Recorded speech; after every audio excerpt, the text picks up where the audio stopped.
तुम्ही पडतो इतके व्हडले तुमचे एंटी इन्कम्बन्सी म्हणटाले कितें तुमच्या विरोधात खूप प्रचार झालो खूप झालो बाबा हांवें पयलींच म्हणिल्लें तुमकां एंटी इन्कम्बन्सी पयल्या सेकंड पावटी आसता आनी म्हणून तर दुसऱ्यांदा हे मतदारसंघाकडून निवडून येवना परंतु आमची उत्तर घेवपी जनता तांकां शब्दांनी तांचे आभार म्हाका कठीण आसात आनी तांचो जो आशिर्वाद आसा आनी तांणी दिल्लो हो आशिर्वाद घेवन आमी फुडें ह्या मतदारसंघाच्या पर्यायान गोंयचो विकास करपाक कटिबद्ध रावतात. कंटिन्यू तिसरी फावटी मोदी सरकार अशें दिसता. हय हय येतले डेफिनेटली येतले. मार्जीन जरा सीट इल्ले कमी मेळ्ळे आसतले कारण ऑपोजिशनांनी एकत्र येवन हे सगळे लढयले आनी थोडोसो एंटी इन्कम्बन्सी खंयचेय कितलेंय बरें सरकारचो एंटी इन्कम्बन्सी थोडीफार आसता ताजे परिणाम. ह्या वाटून कॅबिनेट एक्सपेक्ट करता कॅबिनेट आमी केन्नाच पक्षा कडेन कांय मागू ना.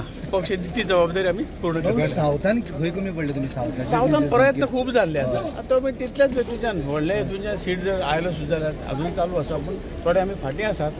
परंतु जे एक लेडी जावन ताणें जे प्रयत्न केले ते खूब ते एप्रिशिएट करपा सारकी बाब आसा. परंतु आमी कंटिन्यू तांचो विकास तांची जे कितें आसा ते आमी कंटिन्यू पार्टी म्हणून आमी फुडें वता. पण भाऊ ओवरऑल जर पळयलें जाल्यार तुमची सिटां कमी जावपाक 400 पार म्हणटाले ती 400 दिसत ना 300 कडेन दिसना. 300 कडेन आयली तेच म्हणटा ते काही एंटी इन्कम्बन्सी विरोधकाचे एकत्र येवप हे सगळे जे काही हे आसा हे ताका हे विशय ताका काळजी आसा. थँक्यू.